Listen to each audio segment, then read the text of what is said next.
আসসালামু আলাইকুম ভিউয়ার্স। 2001 সালে ইউএসের মধ্যে দুইটা বড় ঘটনা ঘটে। একটা সম্পর্কে আমরা সবাই মোটামুটি জানি। 2001 সালে সেপ্টেম্বর মাসে টুইন টাওয়ারে যে হামলাটা হয়, যেখানে প্রায় 3,000 মানুষ মারা যায়, এটা একটা বড় ঘটনা। তো এই 3 মাস পরে আরেকটা বড় ঘটনা ঘটে, যেটা আমেরিকান ইকোনমিকে পুরো নাড়ায় দেয়। তো এটা ছিল হচ্ছে আমেরিকা না, পুরো ওয়ার্ল্ডের হিস্ট্রির মধ্যে সবচেয়ে বড় কর্পোরেট ফ্রড এখনো পর্যন্ত। তো এই কর্পোরেট ফ্রডটার কারণে প্রায় আমেরিকান ওয়াল স্ট্রিটের ইনভেস্টররা $75 বিলিয়ন তারা হারায় ফেলে। $75 বিলিয়ন যদি বুঝতে না পারেন কত বড়, এটা হচ্ছে বাংলাদেশে বর্তমানে যে ফরেন রিজার্ভ আছে, এটা সম্ভবত $25 বিলিয়ন বর্তমানে। তো এর 3 গুণ বেশি অর্থ তারা শেয়ার মার্কেটে হারায় ফেলে। তো এই ঘটনার পর প্রায় 20,000 এমপ্লয়িজ তাদের চাকরি হারায় ফেলে, জব হারায় ফেলে। অনেক এমপ্লয়িজ তাদের যে লাইফ সেভিংস ছিল, পেনশন, যেটা তারা ইনভেস্ট করেছিল, ওই পেনশন লাইফ সেভিংসগুলো তারা হারাই ফেলে। এই ঘটনার পর আপনার নতুন একটা অ্যাক্ট চালু হয়, যেটা এখন বর্তমানে পৃথিবীর অনেক দেশে ফলো করছে। এই ঘটনার পর আপনার একসময় বিগ 5 অডিট ফার্ম ছিল, যার মধ্যে কেপিএমজি ছিল, ডিলয়েট ছিল, পিডাব্লিউসি ছিল, আর্নেস্ট ইয়াং ছিল, আর আর্থার অ্যান্ডারসন ছিল। তো এর মধ্যে একটা বড় অডিট ফার্ম তারা কলাপস করে ফেলে এই ঘটনার পর। তো এই ঘটনাটাই আজকে আমি অডিটের গল্পে আলোচনা করব। তো ঘটনাটা কিভাবে হয়েছে, কেমনে হয়েছে, কিভাবে এটা বের হলো, আর এটার ইম্প্যাক্টটা কী ছিল। ঘটনাটা যে কোম্পানি করেছে এটা ছিল এনরন কর্পোরেশন। এনরন কর্পোরেশন 1985-এ প্রতিষ্ঠা হয়। এটা তখনকার এনার্জি ইন্ডাস্ট্রির মধ্যে একটা টাইটেন ছিল, সবচেয়ে বড় বিগ প্লেয়ার ছিল। তারা প্রতিষ্ঠার পর থেকে তাদের গ্রোথ এমন ছিল যেটা অন্যান্যদের কাছে মানে অনেকটা ঈর্ষণীয় ছিল, এরকম একটা গ্রোথ ছিল। এবং তাদের যারা লিডারশিপ ছিল তারা ক্লেম করতো যে তারা এনার্জি ইন্ডাস্ট্রির যে ব্যবসা, এটা যেভাবে হইতো ট্রেডিশনালি, ওইটার মধ্যে একটা বৈপ্লবিক পরিবর্তন নিয়ে আসবে ইনোভেশনের মাধ্যমে।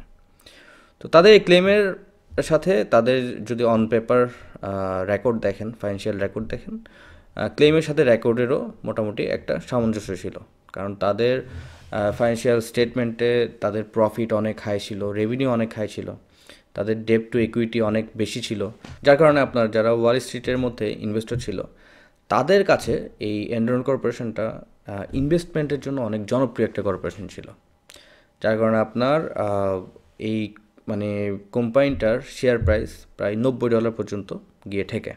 এত বড় একটা কোম্পানি, যাদের শেয়ার ইনভেস্ট করার জন্য ইনভেস্টররা মানে পাগল হয়ে থাকতো, যারা মোটামুটি এনার্জি ইন্ডাস্ট্রিকে রিভলিউশনাইজ করে ফেলছিল, এত বড় একটা কোম্পানি, তাদের প্রথম ফাটলটা ধরে হচ্ছে 2001 সালের প্রথমের দিকে, যখন বিভিন্ন জার্নালিস্ট, বিভিন্ন ফাইন্যান্সিয়াল অ্যানালিস্টরা কোয়েশ্চেন করা শুরু করে যে তাদের যে ফাইন্যান্সিয়াল স্টেটমেন্টে যে পরিমাণ প্রফিট দেখাচ্ছে, সে পরিমাণ তাদের ক্যাশ ফ্লো নাই কেন।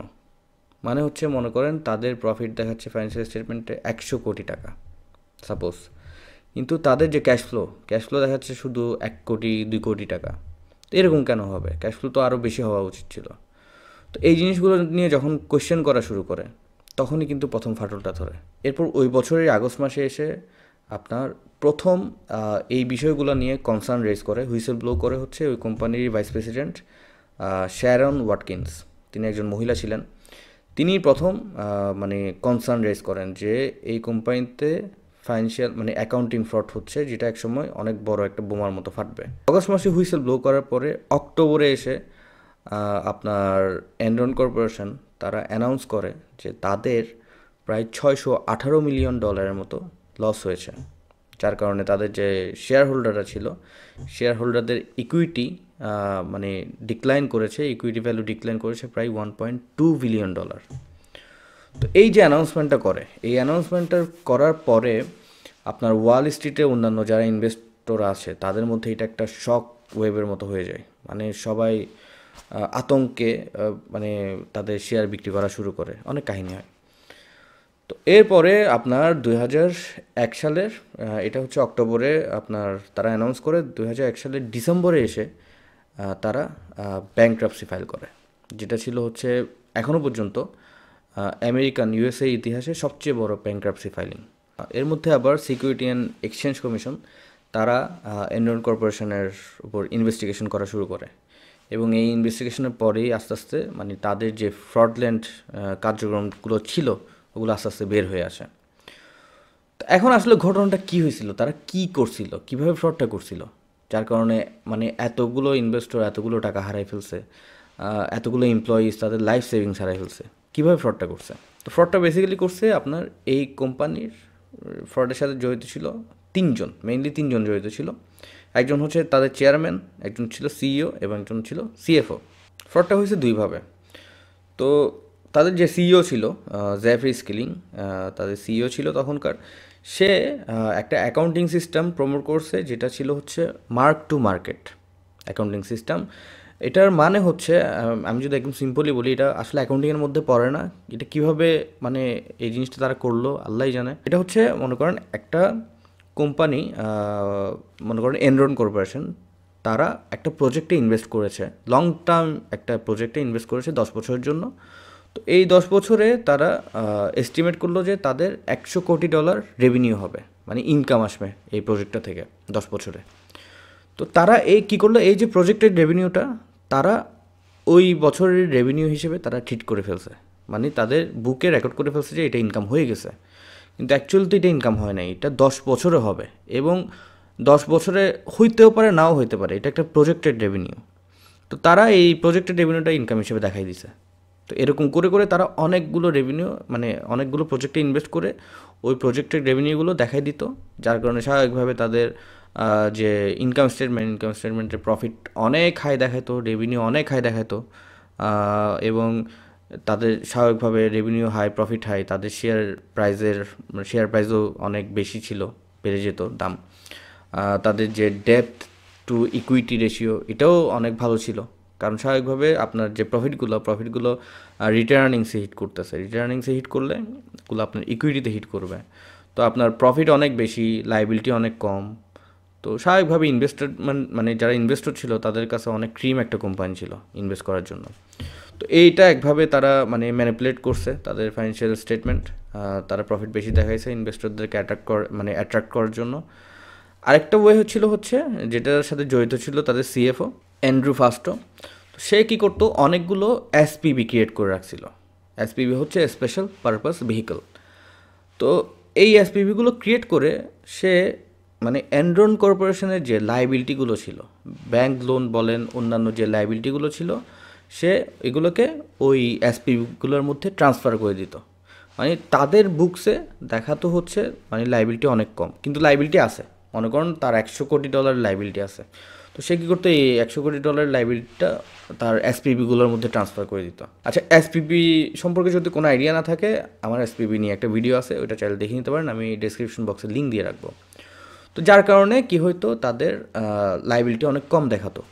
তাহলে একদিকে প্রফিট অনেক বেশি দেখাচ্ছে, একদিকে আবার লাইবিলিটিও কম দেখাচ্ছে, আর তাদের যে লসগুলো হইতো ওগুলো তারা কী করতো, মানে এসপিবিতে ট্রান্সফার করে দিত। এই যে ফাইন্যান্সিয়াল স্টেটমেন্টটা, এটা পুরোটাই একটা মানে বাকোয়াস একটা ফাইন্যান্সিয়াল স্টেটমেন্ট, ভুয়ো একটা ফাইন্যান্সিয়াল স্টেটমেন্ট ছিল।